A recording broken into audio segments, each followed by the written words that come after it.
আসসালামু আলাইকুম বন্ধুরা, সবাই কেমন আছো? তো আমি চলে এসেছি নতুন একটা ভিডিও নিয়ে। আজকে 2 তারিখ, কালকে ছিল 1 তারিখ।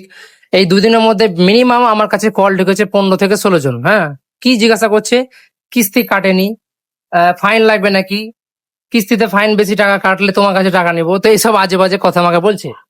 আমি 1 নম্বর কথা প্রথমে বুঝিয়ে দিই, তুমি যে দোকানে জিজ্ঞাসা করবে, কিস্তির সাথে কোনো দোকানদারের কোনো সম্পর্ক থাকে না। पार्टी बदल लिया साला।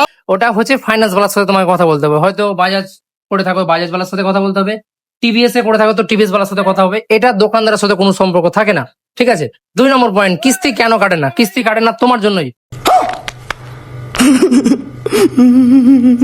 কারণ ধরে নাও 2,000 টাকা মাসে কিস্তি লাগবে, তোমাকে ওখানে ভোট রাখতে হবে 3,000 টাকা, মিনিমাম 1,000 টাকা যেন বেশি থাকে, তাহলে টাকাটা কাটবে।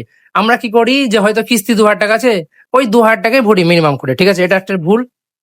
3 নম্বর পয়েন্ট হচ্ছে যে কিস্তির ভুল কারণ হচ্ছে অনেকজন আমাকে এই কথা বলে, আমার তো 3 তারিখ কাটে, আমি তো 2 তারিখ টাকা ভরলে চলে যাবে, আমি তো 3 তারিখ কাটে, আমার 1 তারিখ টাকা ভরলে চলে যাবে। এটা অ্যাকচুয়ালি ভুল কথা। ঠিক আছে, তোমাকে মিনিমাম ভরতে হবে 29 থেকে 30 তারিখের মধ্যে, তাহলে 1 থেকে 3 তারিখের মধ্যে টাকাটা কেটে নেবে।